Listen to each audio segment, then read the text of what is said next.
30 साल बाद शांति जी ने जब अनाथाश्रम में एक अजनबी के पास अपनी फोटो देखी तो है दंग रह गई। आखिर वह अजनबी कौन था जिसके पास शांति जी की फोटो थी।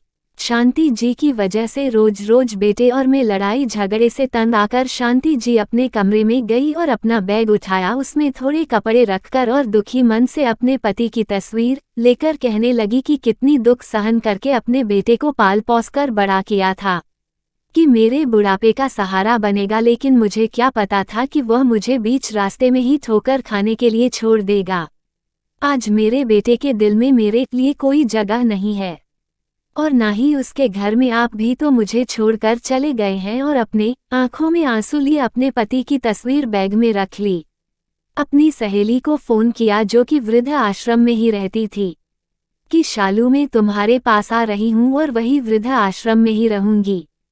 तो शालू सुनकर दंग रह गई। शांति जी ने कहा कि कुछ पूछना मत, मैं अभी बता नहीं पाऊंगी। और बैग उठाकर बाहर निकली तो बेट और बहू सामने वाले कमरे में चाय नाश्ता कर रहे थे, टीवी देख रहे थे, लेकिन मुझे देखकर भी अनदेखा कर दिया। एक बार यह भी नहीं पूछा कि माँ आप कहाँ जा रही हैं। आंखों में आंसू और दिल में दर्द लिए वह अपने बेटे के घर से अनाथ आश्रम पहुंच गई। वहां पर पहुंचकर शालू ने कहा कि शांति क्या बात हो गई, तुम अनाथ आश्रम में क्यों आ गई। तो शांति जी ने कहा कि घर का सारा काम करने के बाद भी ताना सुनने मिलता और उसके ही बाद 2 रोटी मिलती थी। हमेशा बेटा मेरी ही गलती निकालता था। उन ताना सुनने से तो अच्छा है कि मैं अनाथ आश्रम में रहूं। खुल के तो जी पाऊंगी। बहू पराई थी लेकिन बेटा तो अपना था। उसने भी एक बार नहीं सोचा कि माँ इस उम्र में कहाँ जाएगी। उसके घर में इस बूढ़ी माँ के लिए कोई जगह नहीं है। मैंने सोचा था कि वह है मेरे बुढ़ापे का सहारा बनेगा, लेकिन उसने भी नाता तोड़ दिया। और शांति जी फूट फूट कर रोने लगी। शालू ने समझाया कि शांति तुम्हें यहाँ पर बहुत अच्छा लगेगा, यहाँ सब बहुत प्यार करेंगे तुम्हें। और ऐसा ही हुआ। कुछ दिनों में शांति जी को अनाथ आश्रम में बहुत अच्छा लगने लगा। सभी एक दूसरे से अपना दुख सुख बताते थे, साथ साथ हंसते खाना खाते थे। अपनापन इतना उन्हें अपने बेटे के यहाँ कभी नहीं लगा। एक दिन शांति जी ने अनाथ आश्रम में एक अजनबी को देखा, झाड़ू लगा रहा था। शांति ने शालू से पूछा यह कौन है। कभी किसी से बात भी नहीं करते हैं, ना हंसते हैं, ना किसी के साथ बैठते हैं। शालू ने कहा नाम तो मुझे भी पता नहीं है, लेकिन सब लोग बाबूजी बाबूजी कहते हैं। यह यहाँ के बहुत पुराने हैं, बहुत दुखी रहते, बस अपनी बीवी बच्चों की तस्वीर से बातें किया करते हैं। शांति ने कहा कि दुनिया में कितने गम है, अपना गम फिर भी काम है। दूसरे दिन शांति जी को भी झाड़ू लगाने का काम दे दिया गया। जब वह झाड़ू लगा रही थी तो बाबूजी भी झाड़ू लगाने लगे। तो शांति जी ने पूछा कि यहाँ बहुत अच्छा लगता है ना, लेकिन ने बाबूजी कुछ नहीं बोले। तो शांति जी ने कहा कि 2 शब्द बोलने से क्या आपके पैसे खर्च हो रहे हैं। तो बाबूजी ने कहा ऐसी कोई बात नहीं है, मुझे ज्यादा बोलना पसंद नहीं है। तो शांति जी चुप हो गई। फिर बाबूजी ने कहा क्या आप यहाँ नहीं है। शांति जी ने कहा कि हाँ, बेटे ने वृद्ध आश्रम में आने के लिए मजबूर कर दिया। तो हम वृद्धों का सहारा तो एक ही होता है, वृद्धाश्रम। और शांति जी की आंखों में आंसू भर गई। तो बाबूजी ने कहा कि आप रो मत, यहाँ अनाथ आश्रम में हम सभी परिवार की तरह हैं और एक दूसरे को अनजान होते हुए भी हम लोगों में बहुत अपनापन है। तो शांति जी ने कहा हाँ, यह बात तो है। बाबूजी ने पहली बार शांति जी से इतनी बातें की थी। पता नहीं क्यों ऐसा लग रहा था जैसे वह किसी अपने से बातें कर रहे हो। एक दिन शांति जी बातों बातों में बाबूजी से पूछ लिया कि आपकी पत्नी बच्चे कहाँ है। बाबूजी ने कुछ नहीं कहा, बस यह कहा आपकी तो जैसी भी हो परिवार है, मेरे पास तो अपना कहने के लिए कोई नहीं है। और अपनी पत्नी और बच्चे की फोटो देखने लगे। शांति जी ने भी सोच लिया था कि बाबूजी से उनकी पत्नी बच्चों के बारे में कुछ नहीं पूछूंगी जो कि उन्हें तकलीफ देती है। शालू हमेशा कहती थी कि बाबूजी कभी किसी से इतने सालों में बात नहीं की, लेकिन तुमसे वह बात करते हैं। शांति जी कहती थी पता नहीं क्यों मुझे बहुत अपनापन लगता है। उनसे बात करनी है तो कभी कभी मजाक भी बना देती थी। शांति जी बेंच पर बैठी थी और बाबूजी भी आकर उनके बगल में बैठ गए। उन्होंने पूछा कि शांति जी आप इतनी उदास क्यों लग रही है, बेटे की याद आ रही है क्या? तो शांति जी ने कहा मुझे अपने पति की याद आ रही है, जो मुझे छोड़कर चले गए। बाबूजी ने कहा कि क्या हुआ था आपके पति को?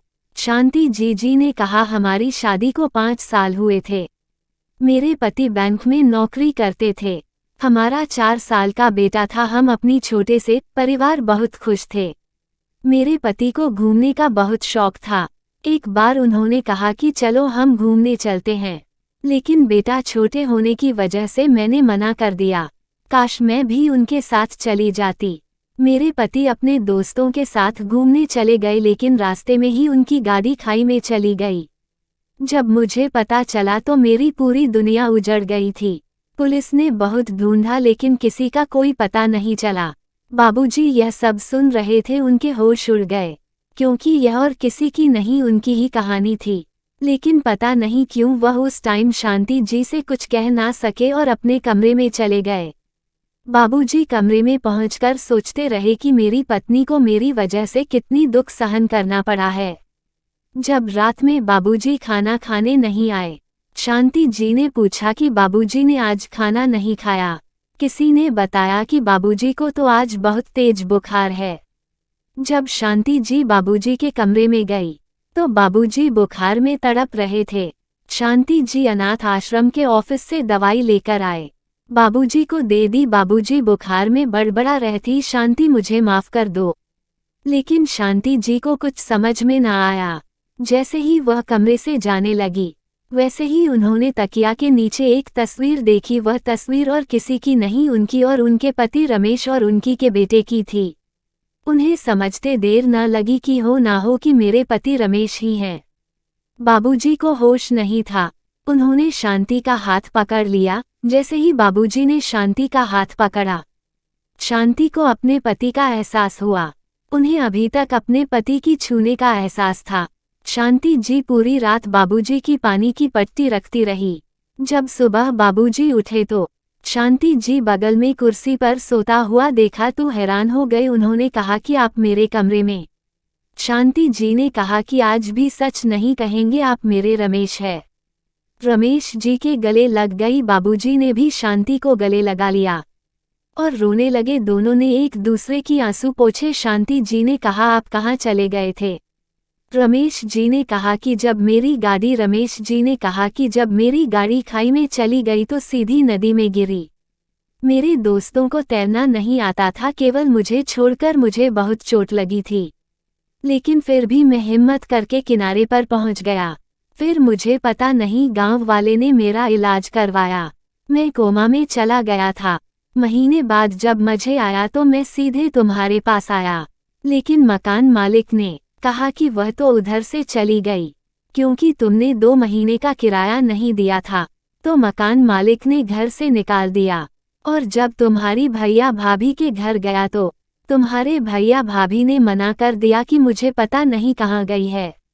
मेरे घर वालों को भी तुम्हारे बारे में कुछ पता नहीं था। मैंने तुम्हें बहुत ढूंढा, लेकिन तुम्हारा कहीं पता नहीं चला।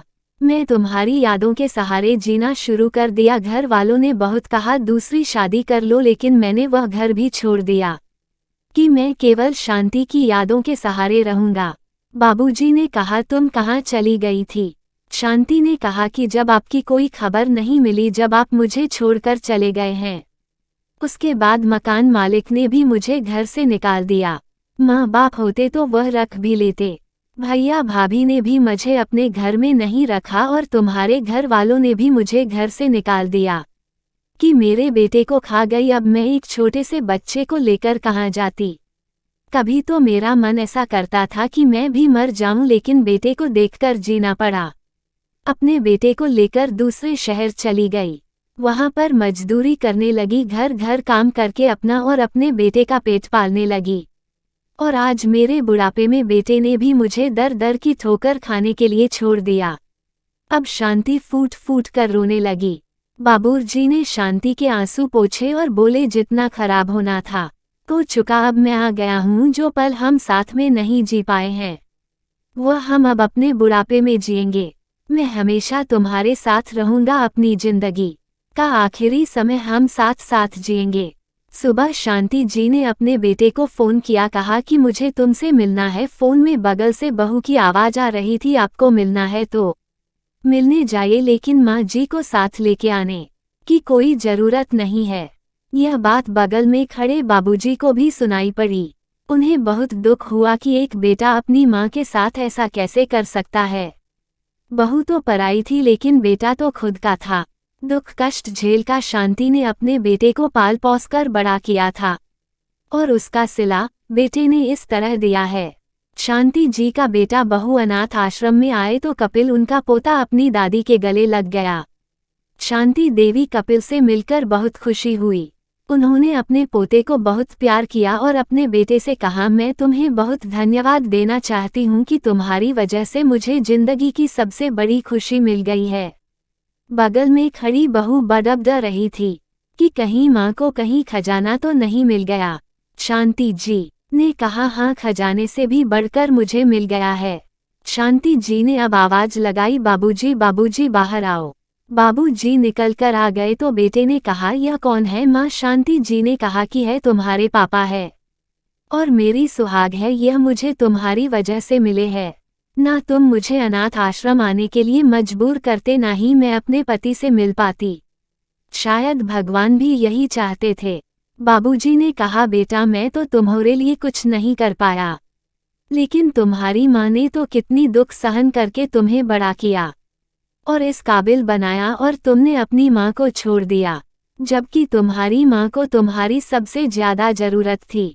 तुम्हें बिल्कुल शर्म नहीं आई? बेटे की नज़र झुक गई। उसने कहा, पापा मुझे माफ के दीजिए, घर चलिए। लेकिन बाबूजी कहा, अब यही अनाथ आश्रम हम दोनों का घर है। अब हमें किसी के सहारे की जरूरत नहीं है। हम दोनों एक दूसरे के बुढ़ापे सहारा बनेंगे। तभी सभी अनाथ आश्रम के लोग बाहर आ गए। बाबूजी ने सबके सामने शांति जी को गले लगा लिया। अनाथ आश्रम के लोग तालियां बजाने लगे। शांति जी और बाबूजी की आंखों में खुशी के आंसू थे। आज शांति को अपना खोया हुआ प्यार रमेश जी मिल गए थे, और वो दोनों आखिरी दिनों में एक दूसरे के साथ अनाथाश्रम में रहने लगे थे। औलाद के लिए रोते हैं जो बे औलाद होते हैं, और जिसके पास औलाद है, औलाद उसे खून के आंसू रुलाती है। ऊपर वाला हर माँ बाप को नेक और फरमाबरदार औलाद दे। चैनल को सब्सक्राइब जरूर कर ले। आपको ये कहानी कैसी लगी हमें कमेंट करके जरूर बताइए, क्योंकि आपके कमेंट्स ही हमें और बेहतर लिखने के लिए प्रेरित करते हैं। अमीना कहानी वर्ल्ड को सब्सक्राइब करना न भूलें। धन्यवाद, शुक्रिया।